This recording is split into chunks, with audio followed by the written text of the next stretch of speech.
Introducing a brand new line of Flex power tools exclusively at Lowe's. A top pick for pros on the Lowe's list for innovation, this high-performance power tool line has everything a pro like you needs. Industry-leading battery technology delivering 20% more power, a longer runtime, and faster charging too. Shop in-store or online at Lowe's.com. Lowe's, the new home for pros. Versus National Home Centers for Flex 24-volt. Flex 24-volt batteries compared to 18-volt 20 max batteries utilizing the same cells. U.S. only. Sugar Ray Leonard, Roberto Duran, Marvelous Marvin Hagler, and Thomas Hearns. Legends, whose four-way rivalry defined one of the greatest eras in boxing history. Relive their decade of dominance in a new Showtime sports documentary, The Kings, a 4-part series now streaming on Showtime. All right.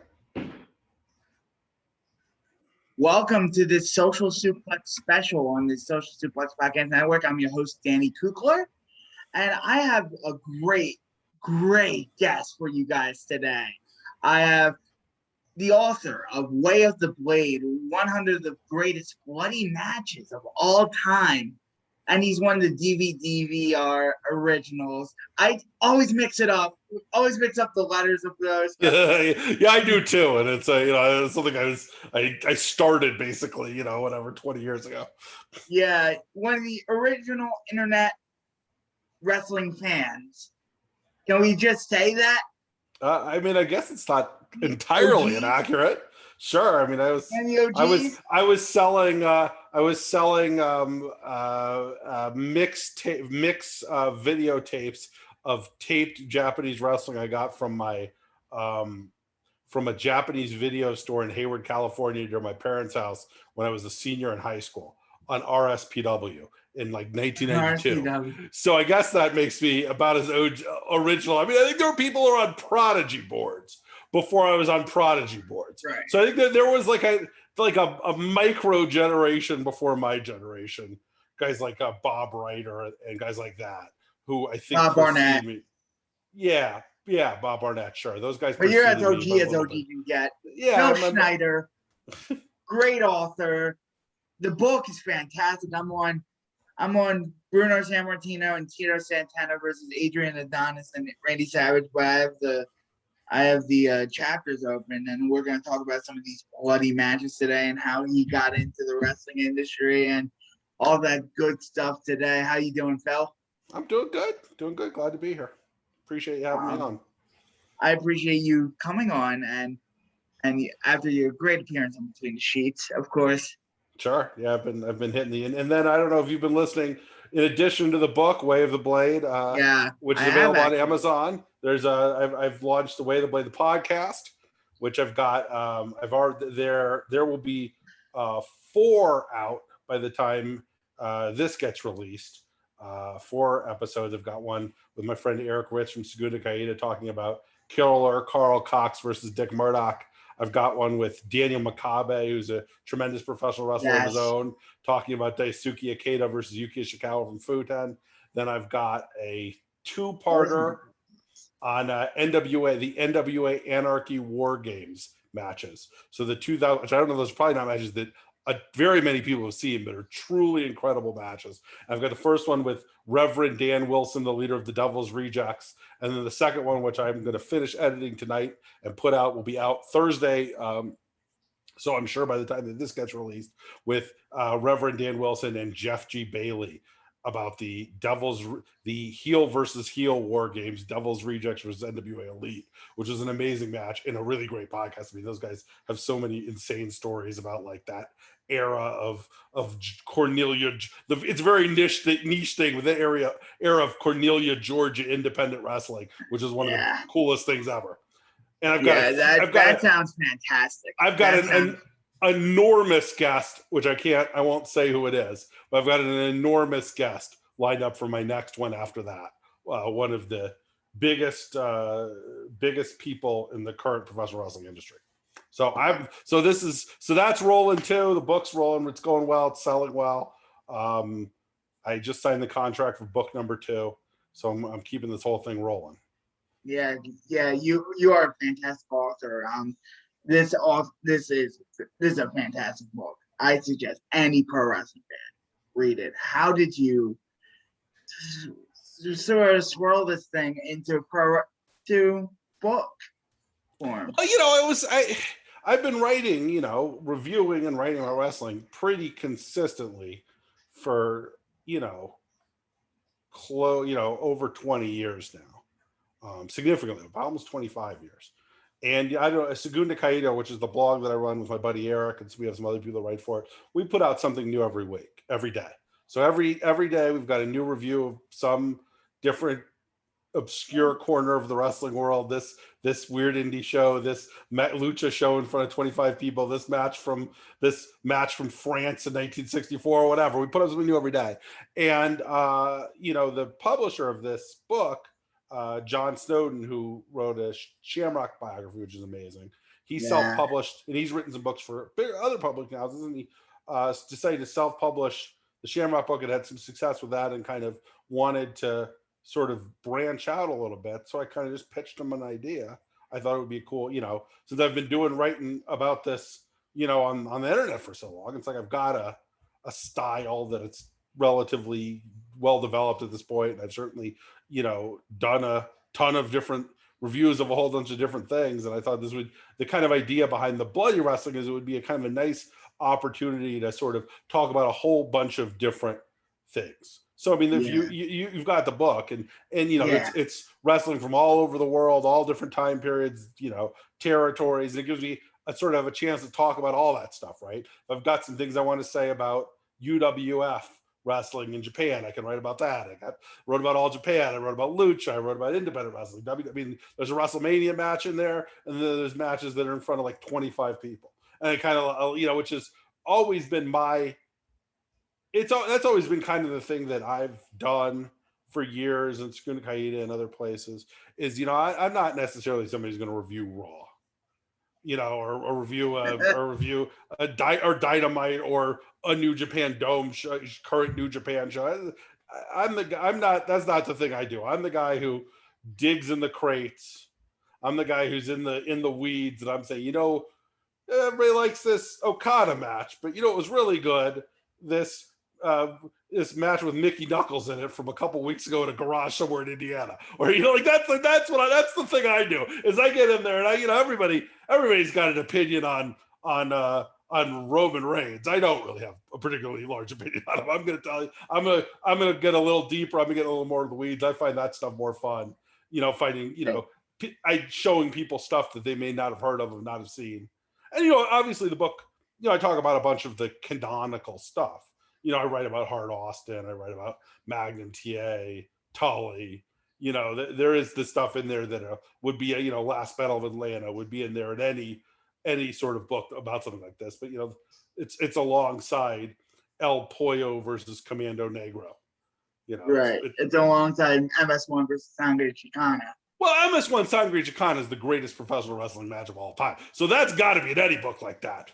El Pollo Commando Negro is a match where a guy's dressed in a chicken suit and he bleeds all over it. That may not be the greatest match of all time, but maybe it is. Right? Maybe that's the coolest thing you've ever seen. So so that's kind of my idea behind it, was I was going to give an opportunity to do different things. Yeah, and your book really runs the gamut on every style of wrestling, in every sort of gamut of wrestling in the world. It starts off with French Catch, which is a recent discovery in the footage realm. How did people find that? And it's ridiculous. So, I'm keeping some of the details of how we got our hands on that a little to myself, because it was a little bit, basically, we kind of found out how we could get it, and we found out a way to get it, and we got it. And so it's like a little bit so it's not, so we're going to keep it a little between me, you, and the wall on exactly the specific details about how it goes. But basically what we did was we got our hands on, some people I was working with, the guys in Segunda Caída, got our hands on French, the almost entire archive of French professional wrestling. We're talking about 200, 300 matches from 1950, all the way through the early 80s. And this is basically all stuff, virtually all of it, new to anybody who wasn't French in 1962, right? Like the people who watched on television in Nice in 1962 saw it, but outside of that, nobody's really seen any of this stuff. So what we've been doing over the last, maybe about the last year or so, a little more than that, is every Tuesday on the blog we review a couple of new matches, usually two. Sometimes they're two television shows, basically. Sometimes the show is just one match. Sometimes it's a couple matches. We review two shows. We put them up on YouTube for everybody to see them. And it's always a completely, virtually completely new. I think maybe there were 10 matches that were on YouTube of all this stuff beforehand. So, one YouTube page had it. So there was a couple stuff. So it was like enough to know that it was really good.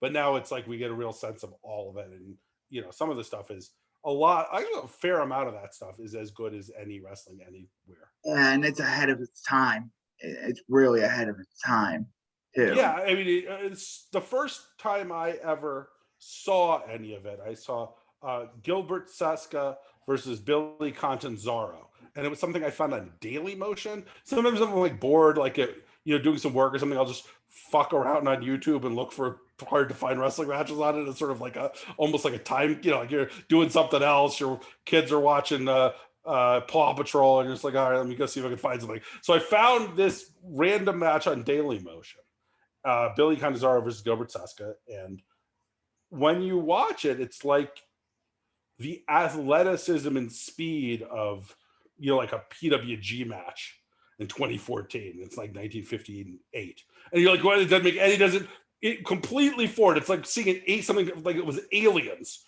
right? What you thought always had the impression wrestling from the 50s and 60s. So that's some of it. But I mean, the cool thing about French Catch, and this is going a little off topic, but there's a match in there in my book, so it kind of counts, is that it's not all that, right? So there's that, but there's also like, really, really, really stiff brawls. And there's really elaborate sort of character stuff, Quasimodo and Spartacus, and just all of these like very out there. I mean, the match in the book is Dr. Adolf Kaiser, who is a German psychoanalyst, like a guy who's basically playing a Nazi in 1957 France. And 1957 France playing a Nazi, that's like in that audience, there are people whose family were killed by the Nazis. That is not distant history. That's right in there. That's like recent like 9/11 territory. It'd be like doing a 9/11 terrorist character in a New York indie in February 2002.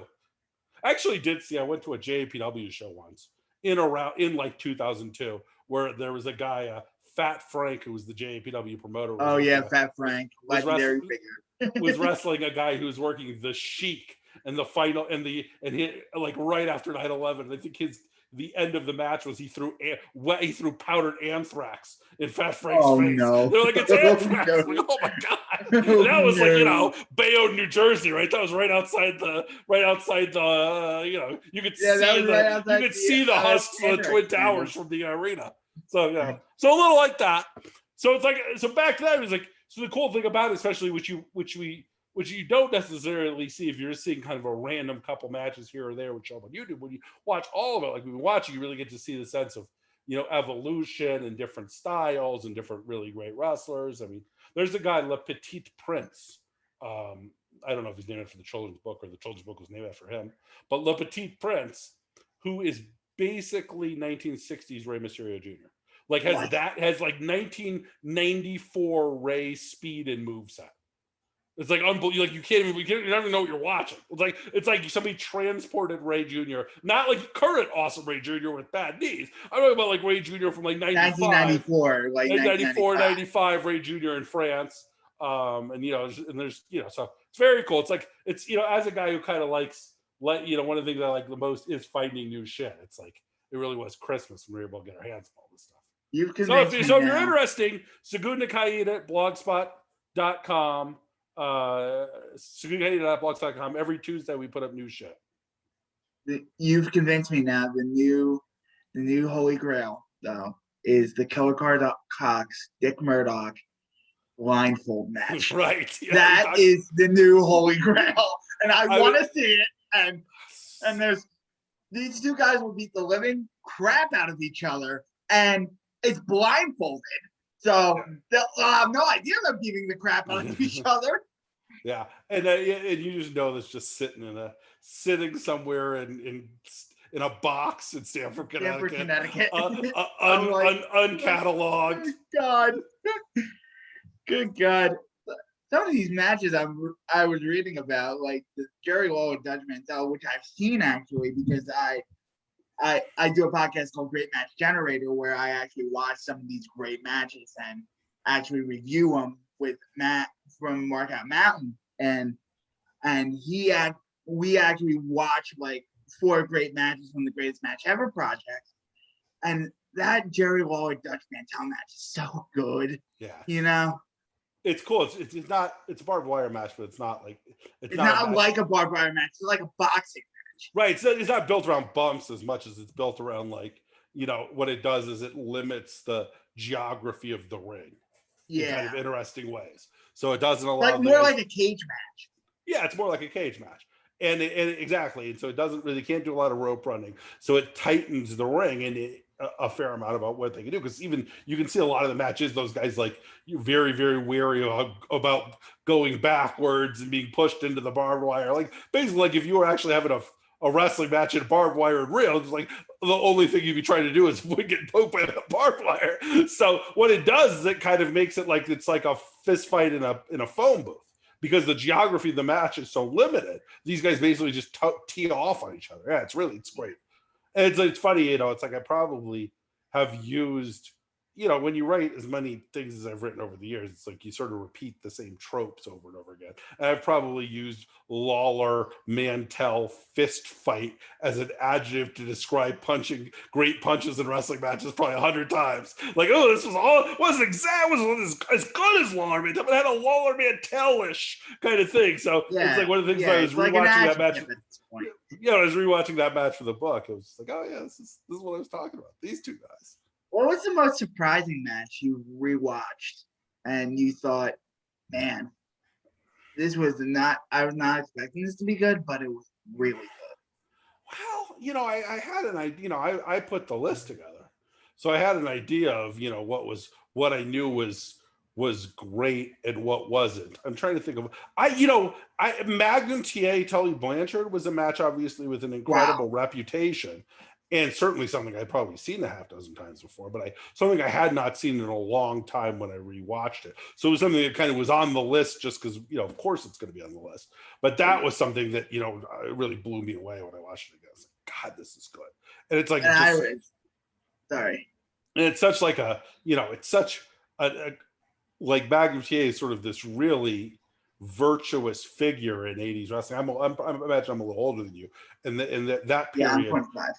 So I'm a lot older than you. So that period was a period that I grew up watching, TBS, WTBS wrestling, was the wrestling that I watched as a kid. I grew up in California, not in the South, so I didn't go to shows, but, I had cable. So I watched, was watching, TA was this figure of this virtuous figure. And it was like watching this, almost like watching somebody descend into hell. It was like watching Death Wish or something like that. One of those movies where Charles Bronson's whole family gets killed and he goes around just murdering people. And I'm watching Magnum TA in that match, and I'm like, that was like, watching this guy lose his soul to try to kill Tully Blanchard, jab a wooden stick in his eye, and it was really harrowing in a lot of ways that I did not remember that.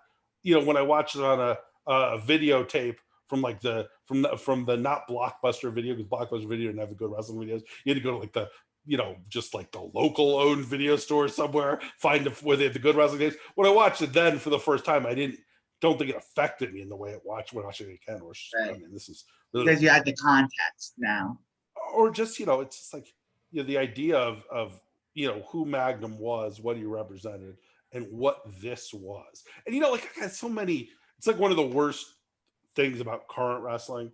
I think is this sort of every match has to have this overly emotional story where Johnny Gargano steers in his hands and goes, "What kind of monster have I become?" You know, that kind of shit. It's awful. And you know, like this was that story, but actually like not with that kind of overwrought, you know, melodrama. But just like this was what was going on here. This was Magnum TA becoming a monster, but he wasn't, you know, he wasn't looking at his hands with terror or whatever that shit that NXT show wasn't what was going on here. Right, and a match I'm glad you put on there. A match that I love dearly is the Hell in a Cell with Taker Brock. Yeah, that was something I hadn't watched in a long time. Wow. That match. It's my favorite Hell in a Cell time. Yeah, I think it's the best. It's the best one. It's the best one. Thank you. Well, you know, it doesn't have the bumps, right? But you know, it doesn't have the bumps, but it has the brutality. Yeah, I mean it's just gross.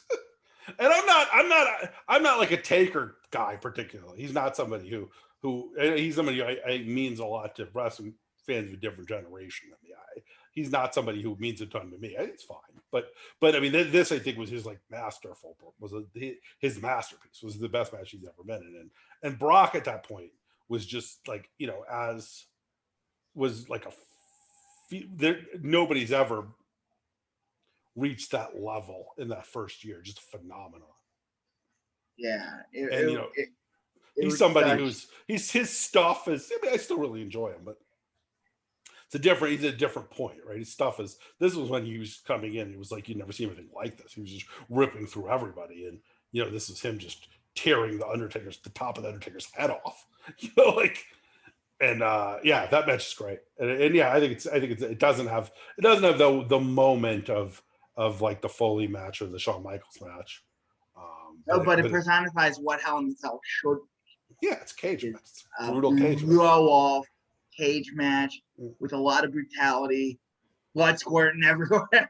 I'm like, yes, everywhere. This is what I want in wrestling. Yeah. Heyman does a really gross blade job in it. And it's just like, Heyman does a gross blade job in it too. Yeah, I remember that. He's that match is. That was that weird period of the WWF where they just went like all in on it. It's like every other show is just going to be like the ring is going to be soaked. Yeah, it was kind of a strange thing after. yeah, I mean, because that was around the same time as you had that Cena JBL match, which is in my book, but could have been, and then you know Eddie JBL, which is in the book, and that Cena JBL match. I watched that a couple of days ago. Oh, that was blood soaked. Yeah, if this was the bloodiest matches rather than 100 of the greatest bloody matches, it's like a different thing, right? That definitely would have made it. And it's so hokey with JBL like, I win, and just throwing the truck thing anywhere. I felt so robbed as a wrestling fan watching that again. But the match was very good. It was just. At the end, the ending just robbed him. A lot of. I mean, there's other, you know, there's matches in this book with really terrible endings, but a lot of times when you just completely blow it like that in a match, it's just like, I'm not gonna. I don't want to spend 10 minutes talking about how shitty the finish was. Like, I'd rather write about something else. I mean, one of the things that I think has changed, is different about me as somebody who's doing this a little, you know, older, is I'm much less interested in watching things that I don't like. Yeah. You know, it's like there's a point where, you know, a lot of people, you know, they're like, oh man, I can't wait to watch this so I can shit all over it. And it's like, I don't have enough free time for that. Yeah, I haven't gotten to that point, and I mean, it happens. Yeah, it happens. Everybody. Yeah, it's, you know, it's when you're younger. You know, like you know, if you go back, and I don't even know if this stuff is even online. There are, you know, Thunder work rate reports where I'm just ripping the shit out of WCW booking in the '90s, making all kinds of jokes. I mean, honestly, you know, that was the kind of stuff I used to do. It's just like now, it's like I got kids, I got a regular job, I got a wife, I got books I want to read. I don't have the energy to like watch a WWE pay-per-view so I can like crap on it on the internet. So a lot of the times with like, even with this book, is like there was, you know, famous matches. It was like, where I was like, I don't really remember liking that very much, so I'm not going to bother writing it up, even though I might have some interesting things to say about it. And I probably am not. The book isn't 100% free of shit talking, but it's probably 90% free of shit talking. For the most part, I try to keep it pretty. I'm much more interested in finding some cool shit and telling people about some bullshit than I am about making jokes. Yeah. I mean, but it's not like you can shit on current Raw more than you could shit on Russo booked Raw. I mean, that was when I was in the mines back when Russo was booking Raw. And I mean, nothing is going to be as bad as that. I mean, you guys talk about Alexis, but no, sure? I'm telling you, you weren't there. Nothing's worse than that. Nothing's worse than Russo Nitro. Are you sure? Alexa Bliss is doing her damn. Oh yeah, but that's 8 minutes at the end of a show. We're talking about. We're talking nothing's. I would tell you to go back and rewatch that shit, but you should not. It is horrible. No, I'm not going to rewatch that shit. To be fair, Danny, I haven't watched I haven't watched a single second of Alexa. I mean, maybe a single second of Alexa Bliss. Did she have a match against Ronda? I may have watched that. But as far as the amount of Alexa Bliss I've watched in my life. No, I mean Fiend Alexa Bliss. I don't know what you're saying. I know what you're saying, but I'm saying I haven't watched. I think I watched. I've only watched the clips. Okay, because at that point it's like I got there's going to be somebody doing some analysis of the Suns spread prick and roll before the playoff game. I'll read that.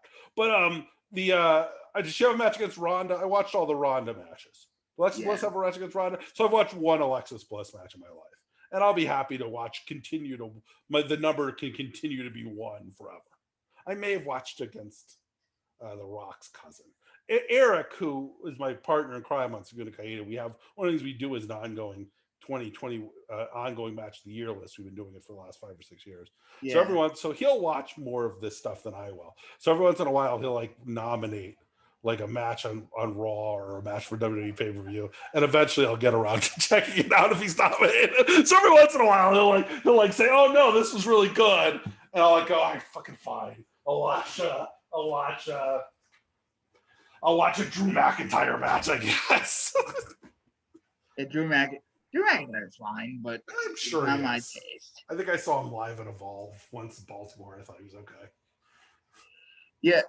He's a fine guy. A fine guy that was the 7th best guy at an Evolve show I went to 5 years ago. It's like, that's no shame in being the 7th best guy at a 2014 Evolve show. No, there's no shame. No shame. It's a good wrestler. He was better than Chuck Taylor. Not as good as Leo Rush. This was around the level he was at the Baltimore ROH show. Not enough to be a top guy in the. Or fine. He's tall. I don't know. Like I said, I'm pretty removed from it, which is a happy place to be. Yeah, that's the thing. Let's talk about more bloody wrestling. That Kevin Nash McFoley. Yes. I haven't seen that match in a podcast. Should I watch it? Yes, it's great. And I did. I'll give credit to my buddy Eric for this because I think he was the one who found this, or somebody recommended it to him or something, and he was like, "Phil, you got to watch this Mick Foley Nash match from TNA." I was like, "No, I don't." And it's like, "No, you really need to watch it." And no, it's great. It's really great. It's easily Kevin. It's the Brett match from Survivor Series, which is actually that live was really good too, but easily a top 2 or 3 Nash match ever, and easily and right up there with. Foley's had a great career, but this was well past the point you thought he was ever going to do anything good. This was years past the point he retired in WWE.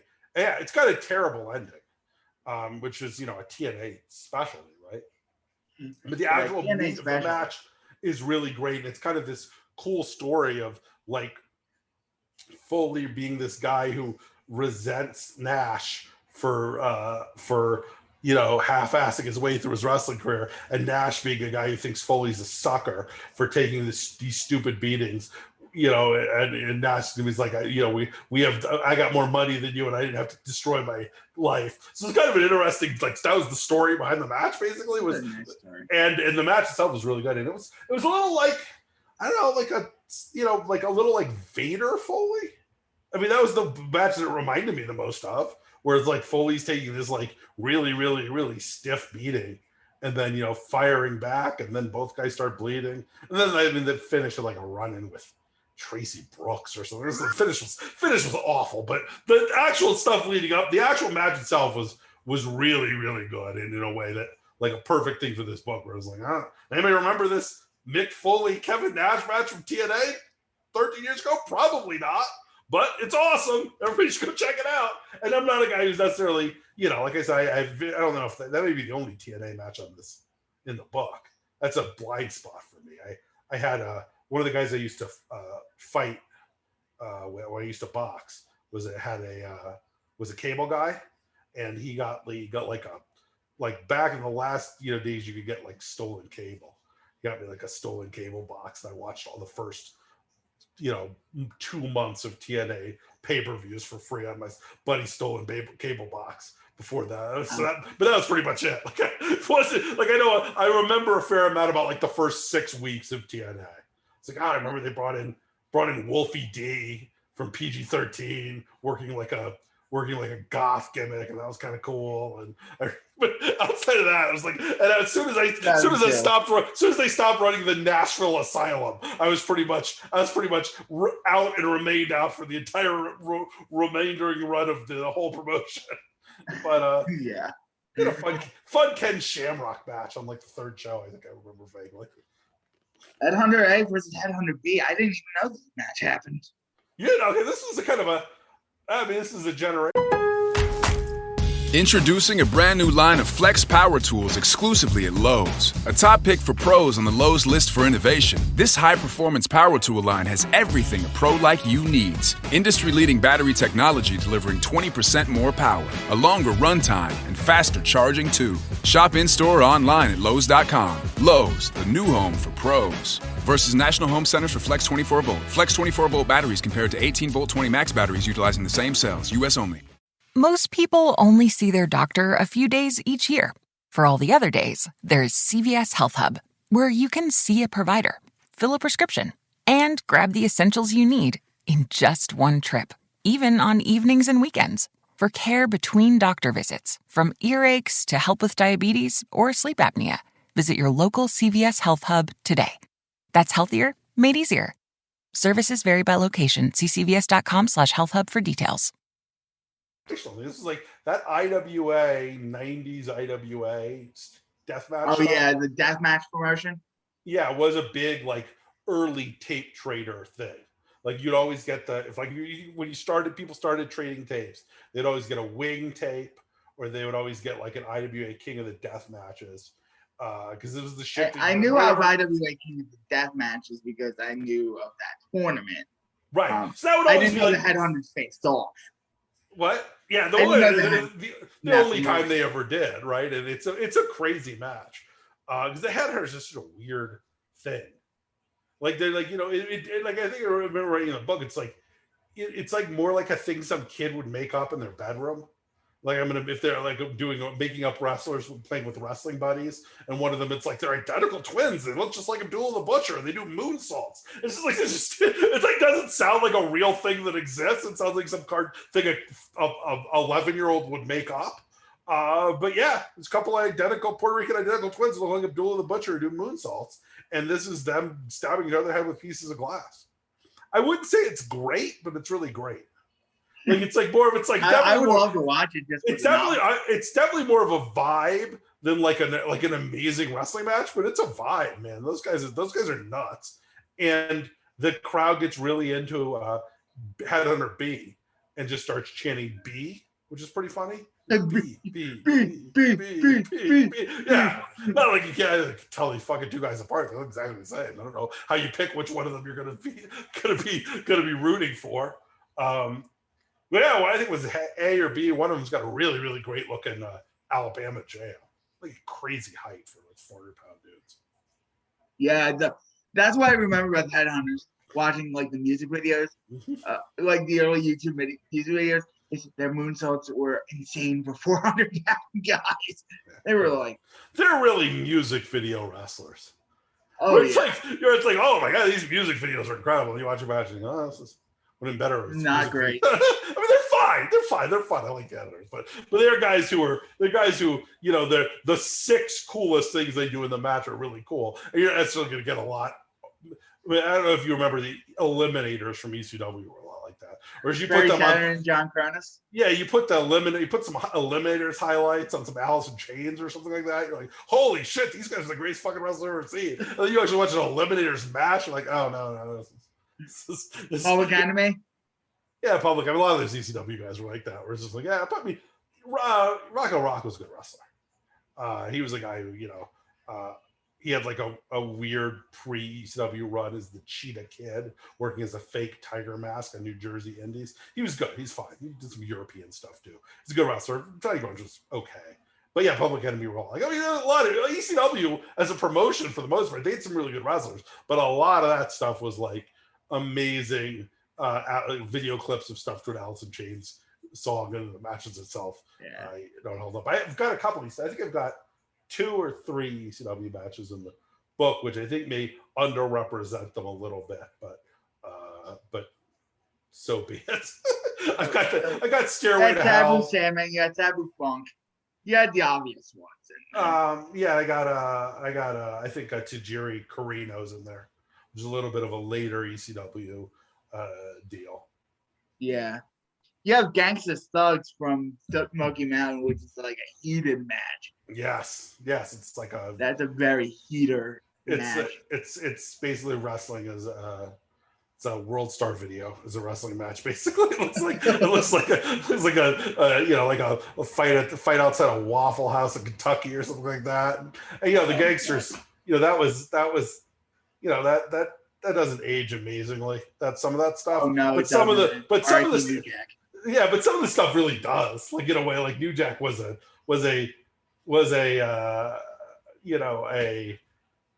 really compelling performer in a lot of ways, especially during that period. And there's something to be said for professional wrestling that gets emotional reaction from fans, even if the emotional reaction is racist and violent. But at least it's an emotional reaction. At least the fans are involved in what's going on in a real visceral way, as opposed to a lot wrestling now, you don't have that kind of emotional reaction anymore.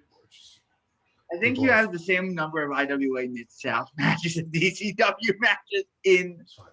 Accurate.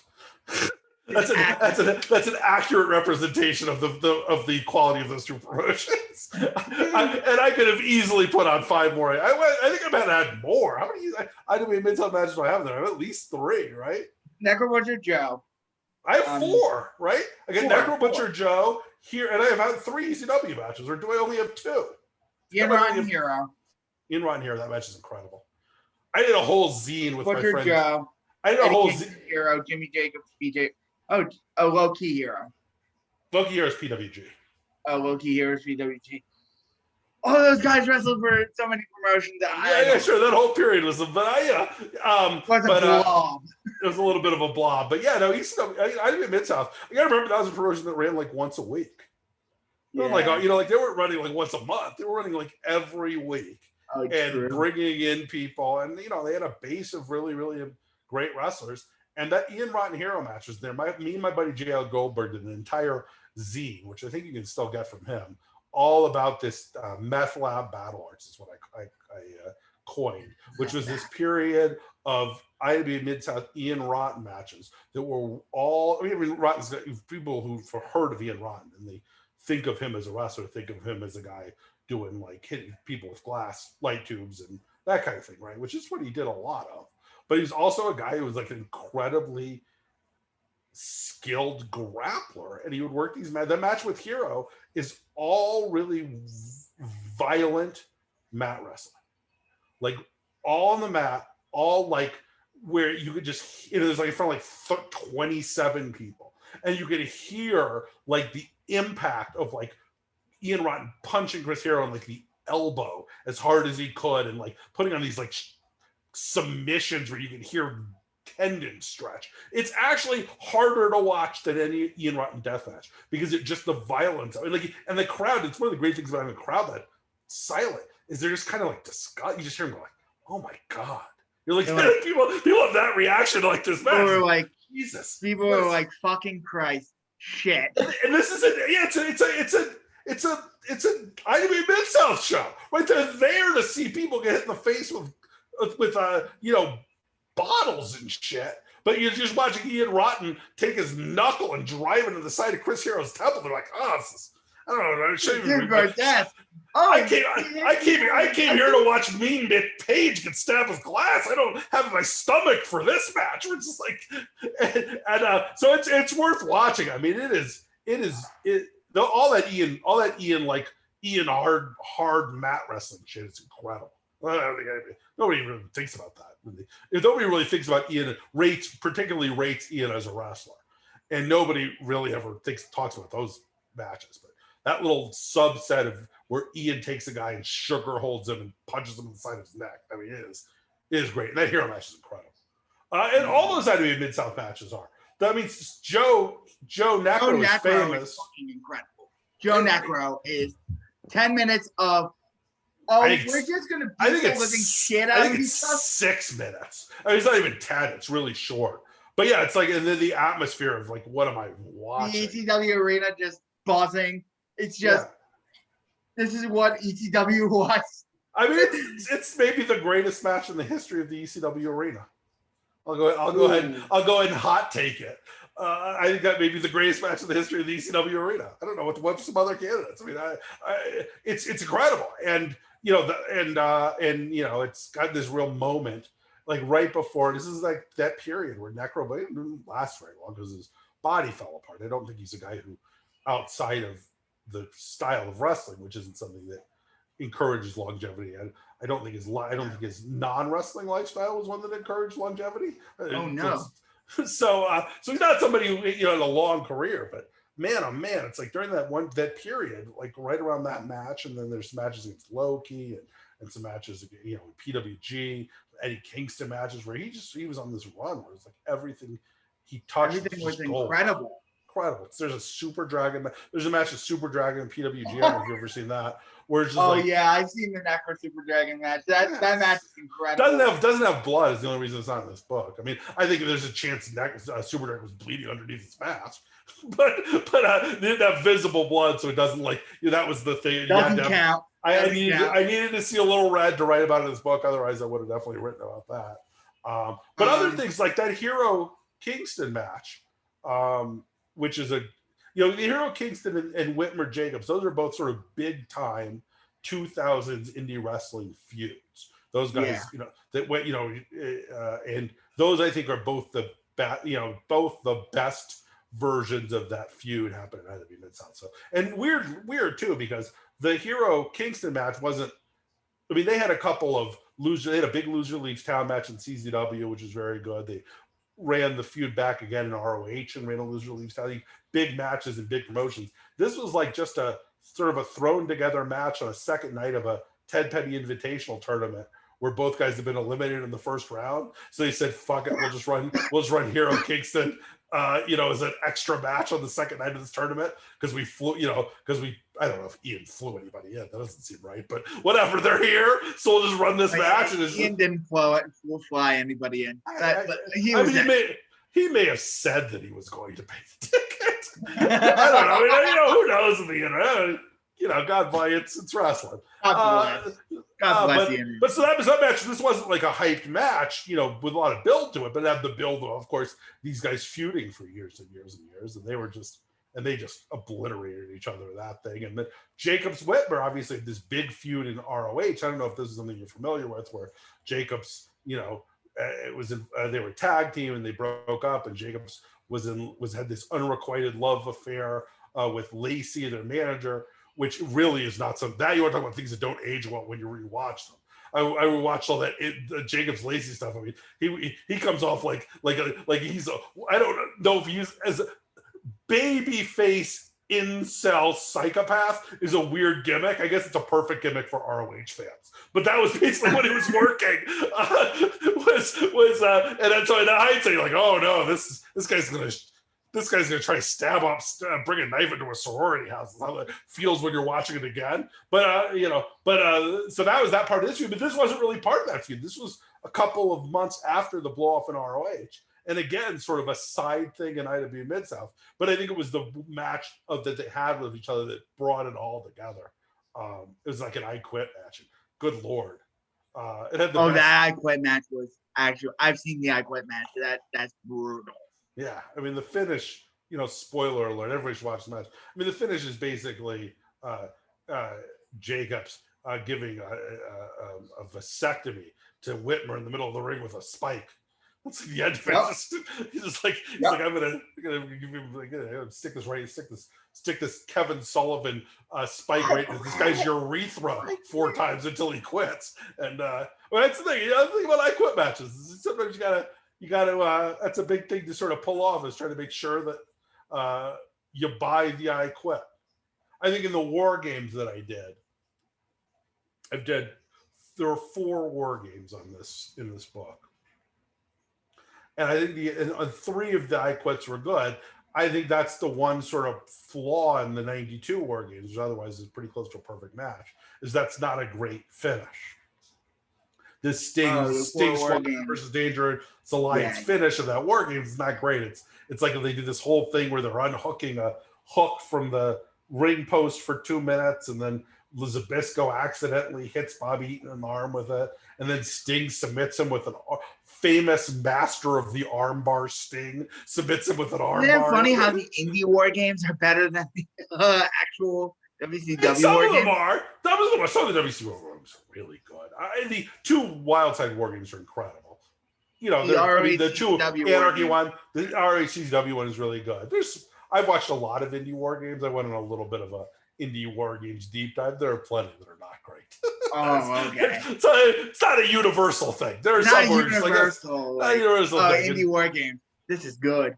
I mean, they're all better. They're all better than those NXT war games for the most part, because they're not like they're some of those WCW ones. I mean, the 90, all of the ones that we have from that first run, like Horsemen versus Superpowers and Road Warriors, those are all incredible. And the 91 one where Brian Pillman gets dropped on his head by Sid is really good. Yes.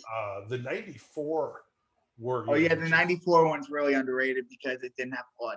Didn't have blood, so which is the issue with it. And he's not in this book. But outside of that match is incredible. Those are my dudes, man. Dustin and Arn and Stud Stable. If the 94 one had blood, it would be on this list. Oh yeah, for sure. It might, if it had blood, it might be the best one ever. I think Blood's got to knock it. Blood's got to knock it down a little bit, but outside of that, man, that match is perfect because it's got the whole Dusty his his family, and the emotional Dusty Rhodes connection with the fans is really great. That match is so good. Not in the book though. Can't read about it in the book. No cool Chris Bryan drawing of it in the book. But very good. But yes, both those drawings in the book are incredible. Yeah, Chris is so talented, and I'm so lucky to have him do that. And I really think that's like the thing. I mean, that I think really is. I mean, my writing's fine. It makes some jokes. I tell you about some cool matches. It's great. I'm sure, but you want to get that book for Chris's art. I mean, the art's. I mean, it's 100 individual new illustrations, and every one of them could be like a poster on your wall. Like it's almost worth getting as an art book. You ignore what I say about any of this stuff.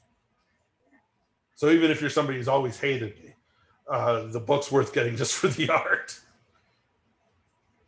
It's 101 because the cover is great. The cover is great as well, yes. What else can we talk about? Jushin Liger, Naoki Sano. That's always That's a great match. That was a really great feud between those two guys. Yeah. Sort of the end of that. And,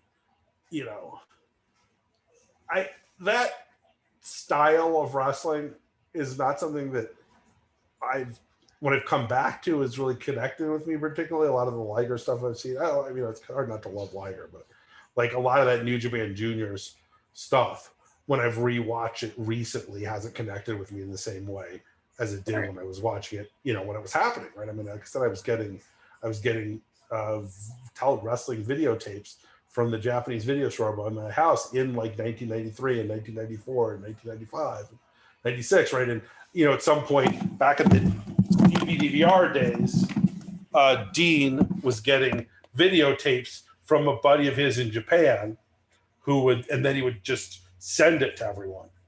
So we would just get a videotape once every couple weeks of just all this Japanese TV from this 90s period, all Japan. This is obviously before YouTube or any way that you could get the stuff easily, but we would have tapes. So this is all stuff, a lot of that stuff in the 90s I was watching concurrently as it was happening. And you would get like that, the thing you would be excited about was the Liger match or the Otani match or the Ultimo Dragon match. But when we watch a lot of stuff, it's just like, that doesn't connect with me the same way. This match is an exception. This connects with me in a way that those matches don't, because it really isn't about, cool moves. It's about, two guys trying to fucking massacre each other, which is what you want to see. I mean, it's like now when I watch War, it's like I want to watch the I want to watch Chandler. I want to watch Takeshi Ishikawa. I want to watch Hara. I don't particularly want to watch it. If I never watched another Ultimo Dragon match in my life, it'll be fine. I'll live a happy life, never seeing another one. Not too much of a, I don't want to throw too much shade at Ultimo, but there's zero interest in that kind of stuff anymore. And a lot of Ligers like that too, but not this. This is great. Those guys and Sano is one of those guys who had this really. Liger has that versatility that a lot of his contemporaries. Yeah, and Sano is a guy who had this great, really, really cool sort of like almost like a great character actor. When you look back at his IMDb, it's like, man, that guy has a lot of good fucking movies. And and Sano was like that, where he had this run and then had like the run in SWS, which was cool. And it's like he had some fun matches against weird dudes then, and then worked like some shoot style stuff and was in UWFI and Battle Arts, and then kind of a run in Noah where he put on some weight, was a little tubbier, and would just like spin kick people in the stomach. And this is a guy who like if you look back on, you did 20 cool Asano matches, there'd be a lot of really cool fucking matches. But not a guy who really has that same sort of rep as, he doesn't have that same rep as your other 90s juniors guys, right? He's not in the same conversation usually as guys like Ultimo Dragon or Rey Mysterio or Malenko or Guerrero or even guys like El Samurai, right? Which or Suzuki. I mean, there's so many really high-end 90s Japanese juniors wrestlers, and you don't really talk about Sano that way, but they kind of should. I find it interesting that there was only one blood match from Ultraman because there was only one blood match in Ultraman. Well, from that period, I think there's 3 All Japan matches in there total, right? Because I've got a Funk Chic Abbey, and then I've got like I think it's a Saito. I don't know the list in front of me, but Saito Masafuchi is on there too. But from that period, there wasn't a lot of blood in that period. They had this, and so Kawada, Taue, Masao, those guys didn't really bleed. Every once in a while, they might have a little bloody nose on them. I could have found a match there, but this is Taue and Kawada. This is them having their bloody brawl. This is like if this feud had a Texas death match, it would be this, which is really cool. Yeah, I want to Killer Carl Cox, Murdoch's from All Japan. So there's some All Japan stuff that was earlier, but the '90s stuff there was no blade there, but still good. I mean, in some ways, like the people who sort of looked down on bloody wrestling, All Japan, they didn't have blade. So they were also just it was a lot safer. Probably some of them. Masao took 5 less suplexes on his neck in a match and just cut his eyebrow a little bit. I mean, it might have ended up differently. I mean, that was such a violent style that they could have probably used some shortcuts and some BS and cut down a little bit, especially near the end of All Japan, where it really got a lot of control with the suplexes. Yeah, and I was fine with not having a lot to write about All Japan. I mean, those matches, that sort of period, that mid-90s All Japan stuff, that's been written about plenty, right? That has been overanalyzed and over-talked about. And, those guys, there's nothing really new to say about Kawada. No, there's not. No, there's not. It's a little bit like I'm writing I'm writing a musical. I think I'm going to write about Bob Dylan. Has anybody ever written a book about Bob Dylan? It's like that. It's like, right, yeah, it's like there's that's a covered category. If you want to, there's less. If you want to try to, there's, Creedence doesn't have that many books about that. I'm going to find the Creedence a little more than I'm going to find Bob Dylan. As much as I love Bob Dylan, as much as I, love that '90s All Japan stuff. But it's again sort of a thing that I, in some sense, I have It's not something I have a lot of time for now. It's not something we've watched a bunch of found some cool handhelds that weren't really out there. So I've watched some handheld stuff of those guys' matches that weren't sort of, on TV that are kind of cool, but I haven't gone back and rewatched, the, big 94, 95. Yeah, the famous state matches in a while. And which is I'm okay with, right? Like it's yeah. I'll go back and watch it. Yeah, again, you weren't in the this wasn't. I think it's a little bit of an age thing, right? Like this was. Yeah. I watched the big 94 match that shit. When I watched that shit when I showed up on my video store in 94, and this was always in the midst of this being the canonical best wrestling ever. Right. When it was sort of being discussed as that, and so I don't at this point I just don't have a lot more to say or a lot more interested in revisiting. I think probably what happened to Misawa did a little of that to me too, which is it's harder to watch now. You know what I mean? Especially after what Misawa did. What happened to himself? It's that stuff is you watched it escalate. We watched it escalate in real time when it was going on, right? You watched them go from one insane suplex on the neck at the end of a match to one happens in 6 minutes in and means nothing. And you watch it kind of, you keep the chasing the bigger high. It's like they'd snort a little heroin at a party, at some point by the late 90s, they were full on, track marks up and down their arms kind of thing. And at that point, you just kind of, you sort of realized what was going on. And then obviously you saw the consequences of it. And it got the earlier stuff. The memories of the party in 94 are a little tainted by the overdose in 99, 2000, 2001. You know what I mean? So, but which is, funny about a match that's got, some absolutely gross stuff. This book's got some gross stuff in it. This book had some gross. So, who am I to get up on my moral high horse and talk about the inevitable damage of this, where I've got like a CZW match where Danny Havoc gets thrown through 15 plates of glass off a scaffold. I was like, all right, yeah, sure. It is what it is, right? Or, Zona 23 dudes getting thrown through windshields. Yeah. Plugs for yourself. Do some plugs? Yeah. Okay. Well, the book, Way of the Blade, is available now on Amazon. So if you are listening to this podcast and have not picked it up, please go and buy it. I think that you will. It's got a lot in there to really like. I think you'll discover some stuff you haven't seen. My DMs are open on Twitter, by the way. If anybody gets the book and wants me to sort of Sherpa them to a match that may be hard to find. So anybody's listening to this and gets a copy of the book and says, you know what, where the hell can I find this Black Terry 6-man from IWRG? Holler at your boy. I'll make sure you get your hands on a copy of it. The Way of the Blade podcast is available on every podcast server except Apple for some reason, because Apple's podcasts, they did an update and they fucked their entire system up, and the people from Apple support continue not to respond to my emails. So right now it's not an Apple, but it's on every other way you can get podcasts, and we link to Red Circle. The direct links are on Twitter. Every Thursday there's a new one of those out, and like I said, I got already out now as a big talk about this. The two-parter on the War Games is a lot of fun, and Jeff G. Bailey and Dan Wilson are such legendary, such wrestling characters in some ways. Bullshit and tell stories about that whole period. It's really cool.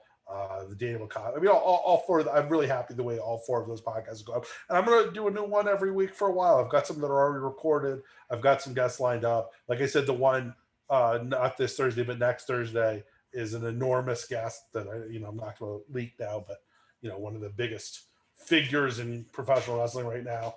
And we're going to talk about some stuff. So that should be really cool. So, and then segundakaida.blogspot.com. Like I've been doing that now for, 14, 15 years, every day, rain or shine. there is a new post up about something. And every Tuesday we've been doing the French catch stuff that we talked about earlier. So people should catch up on that. I mean, so many cool matches. When we just every Friday we do New Footage Friday, where we dig through all of the, find something that hadn't really been out there in the world before and write about that. And that's really cool. And just a whole bunch of other stuff. So that's what I'm doing.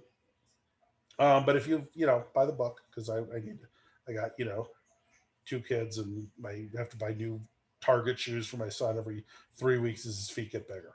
That shit adds up. That shit does add up.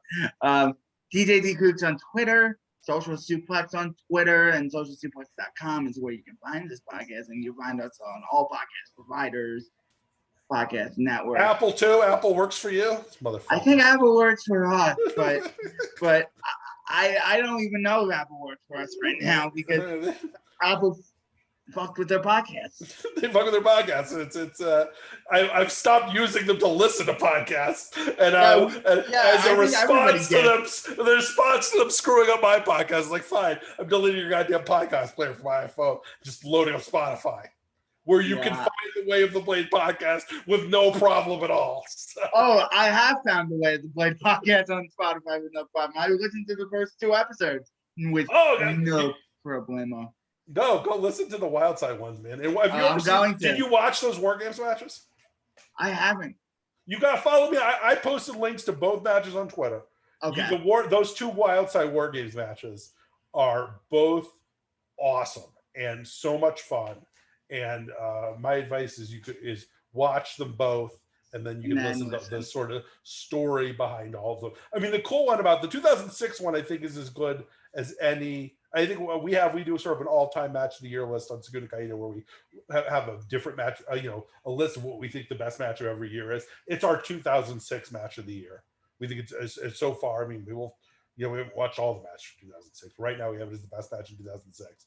It's arguably one of the 10 best independent wrestling matches of all time. It's just incredible. 2007 match is a step below that, but also very cool, and also really cool because it's completely heel versus heel, which is something that I don't think you see very much in War Games. It's this group of evil psychopaths need to come in and take care of this group of evil psychopaths. So it's a lot of it's which is a fun stuff. And the Jeff G. Bailey and Reverend Dan podcast, which I'm currently editing and should have out tonight or tomorrow morning, just them telling all the different stories about how this whole feud was put together, and all the is really fun. Just listen. You can listen to those guys, talk. I can listen to those guys talk shit forever. So, yeah. And thank you guys for listening. Nobody builds 5G like Verizon builds 5G, because we're the engineers who built the most reliable network in America. And the more you do with 5G, the more building it right matters. The more your network matters. The more Verizon engineers going the extra mile matters. It's us pushing us. It's Verizon versus Verizon. 5G built right from America's most reliable network. Most reliable based on rankings from RootMetrics second half 2020 U.S. report of 3 mobile networks. Results may vary. Award is not an endorsement. Sugar Ray Leonard, Roberto Duran, Marvelous Marvin Hagler, and Thomas Hearns. Legends, whose 4-way rivalry defined one of the greatest eras in boxing history. Relive their decade of dominance in a new Showtime sports documentary, The Kings, a 4-part series now streaming on Showtime.